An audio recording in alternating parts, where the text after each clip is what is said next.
अनमोल और आयुषी अच्छे बच्चों की तरह अपनी सीजीएल की प्रिपरेशन स्टार्ट कर चुके हैं। ये 10 दिन हुए प्रिपरेशन स्टार्ट करे हुए। उन्होंने पूरी मार्केट छान मारी, बेस्ट कोर्स ले लिया है और देखते हैं क्या 380 वीडियोस एक सब्जेक्ट की, 4 सब्जेक्ट कैलकुलेशन शुरू हो चुके हैं उनके दिमाग में। 1 घंटे की एक वीडियो, अगर मैं रोज़ 2 वीडियो देखूँ हर सब्जेक्ट की, यानी कि 8 घंटे रोज़ की पढ़ाई। अगर सारी वीडियोस कवर करनी है तो 240 दिन, यानी कि 8 महीने की पढ़ाई। और यार 8 महीने ये तो तब है ना जब मैं रोज़ करूँगा। बीच में कभी छुट्टी में भी जाऊँगा, कभी बीमार भी पड़ूँगा। यार दोस्तों के बर्थडे भी तो अटेंड करने होते हैं ना, तो 1-2 महीने तो आगे लेके चलो। 10 महीने ठीक है, 10 महीने में हो जाएगा। चलो शुरू करते हैं। बोस और लक्ष्मी। बोस और लक्ष्मी देखते हैं अनमोल और आयुषी को अपनी मजदूरी में लगे हुए, और वो मनी मन सोचते हैं उन दोनों ने भी अनमोल और आयुषी के लेवल पे ही स्टार्ट करा है, लेकिन उनका कोर्स 3 महीने में पूरा हो जाता है। बोस ने वो गलती नहीं करी जो 99% लोग करते हैं, इसीलिए तो है वो टॉप 1% में। वो कुछ ऐसा करता है जो इस दुनिया के सारे अनमोल सोच भी नहीं सकते करने का, तभी तो है वो बोस। अपनी 12th क्लास में 2016 में दिसंबर के महीने में मैंने एक ऐसी ट्रिक बनाई थी जिससे मैथ्स के पेपर में मेरे नंबर 45% से 95% तक चले गए। मेरे पड़ोस में रहता है एक लड़का, उसे मैं इतना कुछ समझता नहीं था। हाँ ठीक है, कर लेता होगा जो भी है। उस टाइम वो 10th क्लास में था और मैं 12th क्लास में। मेरी मम्मी आई और उन्होंने मुझे एक मैगज़ीन दिखाई, बोला देख वो लड़का जो तेरे बगल में रहता है उसने टॉप करा है 10th में अपनी स्कूल में। मैं सोचा क्या उसने, वो लौंडा? नहीं नहीं, झूठ बोल रहा हूँ। मम्मी ने मेरे को मैगज़ीन दिखाई, देख तेरे सामने है। और मैंने देखा उसने सच में टॉप करा था। मैंने पूछा अपनी मम्मी से, ये लड़का जिसे मैं कुछ नहीं समझता, इसे टॉप करा कैसे? बेटा वो एक चीज़ करता है जो तू नहीं करता, वो टेस्ट देता है, मॉक टेस्ट देता है और कई सारे देता है। मैंने ये चीज़ टेस्ट करने के लिए खुद एक टेस्ट दिया और मैंने देखा मेरी परफॉर्मेंस क्या है। 45% मार्क्स आए थे, जो कि टेस्ट मैंने खुद चेक करा था उसमें।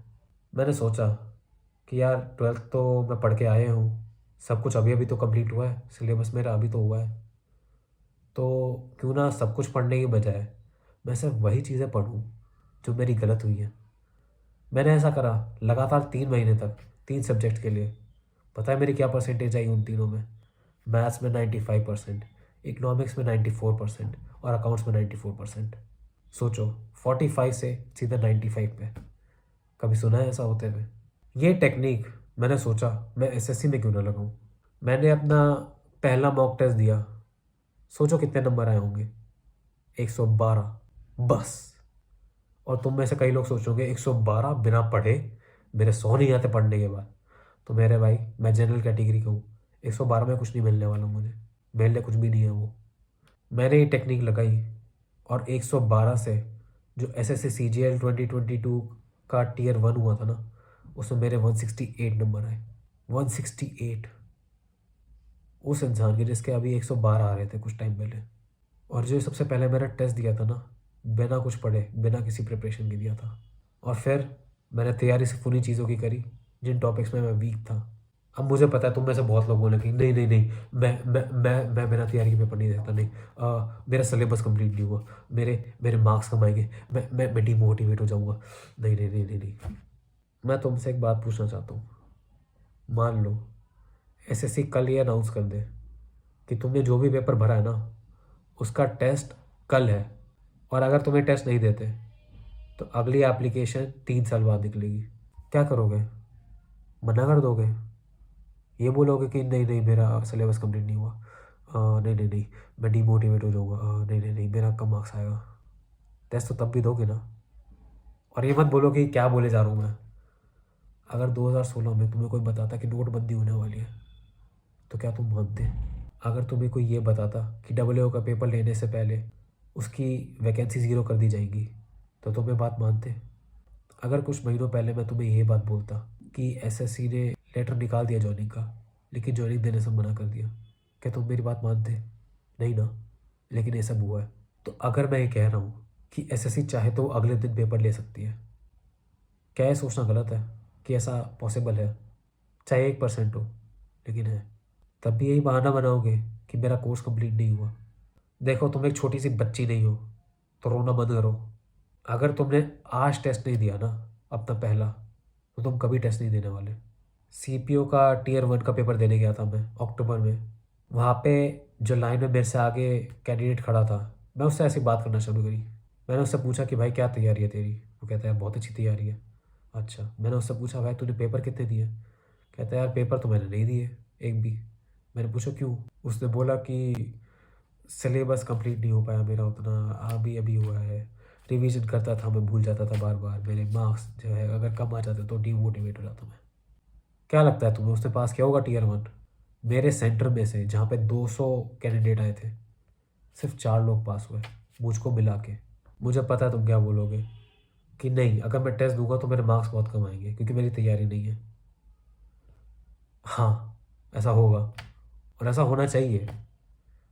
अगर तुम्हारे मार्क्स अच्छे आ रहे होते तो तुम प्रिपेयर ही क्यों कर रहे होते इसके लिए? जाके सीधा टेस्ट ही दे आते। लेकिन तुम्हें वही चीज़ तो देखनी है कि तुम्हारी स्टैंडिंग क्या है, तुम्हारी अंडरस्टैंडिंग क्या है, तुम्हारी तैयारी कितनी है, क्या तुम ढंग से तैयारी कर भी रहे हो, और कर रहे हो तो कहाँ चूक रहे हो। कौन से टॉपिक्स हैं जिस पर तुम्हें ज़्यादा ध्यान देने की ज़रूरत है, कौन से टॉपिक ऐसे हैं जो तुम्हारे पहले से स्ट्रॉन्ग है। क्या पता तुम्हें कोई ऐसा टॉपिक दिख जाए जिसमें आगे बहुत टाइम लगना हो, लेकिन वो तुम्हारा अभी से स्ट्रॉन्ग है, उसको करने को कि तुम बनता है? नहीं ना।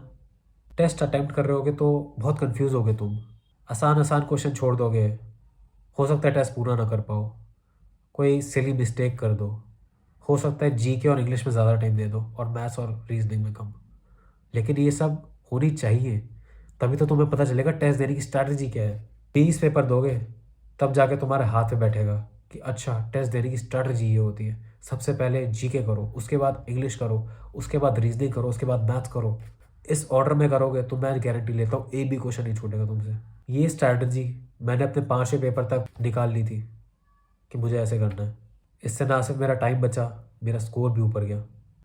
और जैसा कि तुम्हें पता है सिलेक्शन तो मुझे मिल ही गया उसके बाद। जितने भी ये लोग वीडियो देख रहे हैं ना, उसमें से सिर्फ 1% है जो मेरी एडवाइस को फॉलो करेंगे। मैं उन 1% की तलाश कर रहा हूँ। अगर तुम ये वीडियो अब तक देख रहे हो तो शायद तुम एक उस 1% में से बिलोंग करते हो। ज्वाइन करो मेरा ग्रुप।